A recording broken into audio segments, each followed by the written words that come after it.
പ്രിയമുള്ളവരെ, എടിയാടി മീഡിയ വേളയിലേക്ക് എല്ലാവർക്കും സ്വാഗതം. ഞാൻ പറയാൻ പോകുന്നത് അതിപ്രാധാന്യമുള്ള ചില സംഭവങ്ങളാണ്. അതായത് രാജ്യം കഷ്ടതയിലേക്ക് മുന്നേറുകയാണ്. നമുക്കെല്ലാവർക്കും അറിയാം, രാജ്യത്തിൻ്റെ പുരോഗതി പകുതി അടഞ്ഞ രീതിയിലാണ് മുന്നോട്ട് പോകുന്നത്. കാരണം ആഗോള യുദ്ധ അന്തരീക്ഷത്തിൽ എല്ലാ രാജ്യങ്ങളും നേരിടുന്ന അതേ സംഭവം നമ്മുടെ ഭാരതവും നേടുന്നുണ്ട്. പക്ഷേ പ്രധാനമന്ത്രി നരേന്ദ്രമോദിയുടെ കഴിവ് കൊണ്ട് മാത്രം നമ്മൾ പിടിച്ചു നിൽക്കുകയാണ്. അദ്ദേഹത്തിൻ്റെ ആഗോള സന്ദർശനത്തിലുണ്ടായ അനുഭവങ്ങളും അദ്ദേഹത്തിന് കിട്ടുന്ന സഹായ സഹകരണങ്ങളും കൊണ്ടാണ് നമ്മുടെ രാജ്യം ഇതുപോലെ പിന്നെയും മുന്നോട്ട് പോയിക്കൊണ്ടിരിക്കുന്നത്. പല കാര്യങ്ങളും നമ്മൾ അന്വേഷിച്ച് കഴിഞ്ഞാൽ നമുക്ക് കാര്യങ്ങൾ മനസ്സിലാകും. ലോകത്ത് നടക്കുന്ന എല്ലാ കാര്യങ്ങളും വളരെ അത്ഭുതകരമായി തന്നെ നമുക്ക് നിരീക്ഷിക്കണം. കാരണം യുദ്ധം, നിങ്ങളൊന്ന് ആലോചിക്കണം, ഉക്രൈനും റഷ്യയും തമ്മിലുള്ള യുദ്ധം കൊടുമ്പരി കൊണ്ട് നടക്കുകയാണ്. അതുപോലെ ഇറാനും അമേരിക്കയും ഇസ്രായേലും തമ്മിലുള്ള യുദ്ധം ഏത് സമയത്തും അതിഗംഭീരമായി മാറാം. ഇറാൻ കുവൈറ്റിലേക്കും ബഹ്റിനിലേക്കും അതിക്രമങ്ങൾ അടിച്ചുവിട്ടിരിക്കുകയാണ്. അത് ഏത് സമയത്തും ഗൾഫ് നാടുകളായ സൗദി അറേബ്യയിലേക്കും ഖത്തറിലേക്കും യു എയിലേക്കും പടർന്ന് പന്തലിക്കാം. അങ്ങനെ ഗൾഫ് രാജ്യങ്ങളായ യു എയിലേക്കും സൗദി അറേബ്യയിലേക്കും ഖത്തറിലേക്കും ഒക്കെ പടർന്ന് പന്തലിച്ച് കഴിഞ്ഞാൽ അവിടെ എന്തായിരിക്കും അവസ്ഥ? അവിടെ ബോംബിട്ട് നശിച്ചായിരിക്കും എന്തായിരിക്കും? നമ്മുടെ മലയാളി സഹോദരന്മാരെ എല്ലാവരും തിരിച്ചു വന്നു കഴിഞ്ഞാൽ കേരളം എന്ത് ചെയ്യും?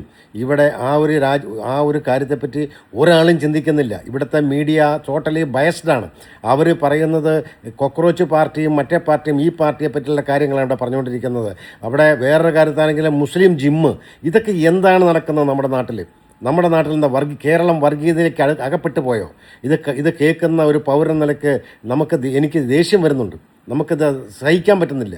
ഒരു രാഷ്ട്രത്തിന് നമുക്ക് സ്നേഹിക്കണം. രാഷ്ട്രസേനമാണ് ഏറ്റവും വലുത്. രാഷ്ട്രത്തിനെ സ്നേഹിക്കണം. രാഷ്ട്രം ഉണ്ടെങ്കിലേ ജനങ്ങൾക്ക് നിലനിൽപ്പുള്ളൂ, ജനങ്ങളുണ്ടാവുള്ളൂ. ആ നമ്മുടെ രാഷ്ട്ര നേതാവായ പ്രധാനമന്ത്രി കഷ്ടപ്പെടുമ്പോൾ അതിന് സപ്പോർട്ട് ചെയ്തിട്ടല്ലേ ഇവിടുത്തെ മീഡിയയ്ക്ക് പോകേണ്ടത്? അതല്ലാണ്ട് ഇവിടുത്തെ ഊച്ചാളി രാഷ്ട്രീയത്തിന് വേണ്ടിയാണോ സമയം ചെലവഴിക്കേണ്ടത്?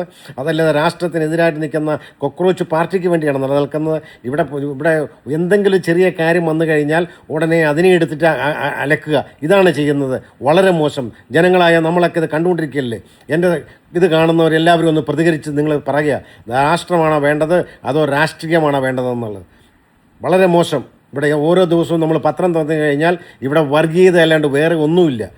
മനുഷ്യൻ സാഹോദര്യമായിട്ട് ഏകോദര സഹോദരന്മാരെ പോലെ ജീവിക്കേണ്ട നാട്ടിൽ ഇതാണോ വേണ്ടത്? ഇപ്പോൾ തൽക്കാലം നിർത്തുന്നു.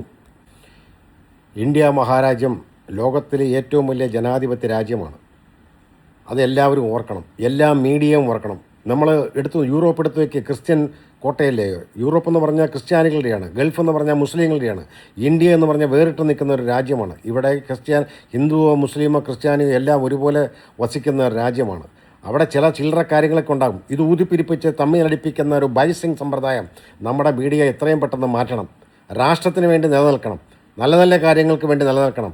ചെറിയ ചെറിയ കാര്യങ്ങൾ തെറ്റുണ്ടെങ്കിൽ ചൂണ്ടിക്കാണിക്കുക. അതല്ലാണ്ട് ഏത് സമയത്തും വർഗീയത മാത്രം ഊതിപ്പിരിപ്പിക്കുന്ന ഇവിടുത്തെ ഈ മീഡിയ ചിന്താഗതിയെ അത് മാറ്റണം. അതിലില്ലെങ്കിൽ അതിനു വേണ്ടിയുള്ള നിയമം കൊണ്ടുവരണം. രാഷ്ട്രം മുന്നേറാൻ സമ്മതിക്കാത്ത ഇവിടുത്തെ മീഡിയ വെച്ചെന്തിനെ പൊറപ്പിക്കണത്?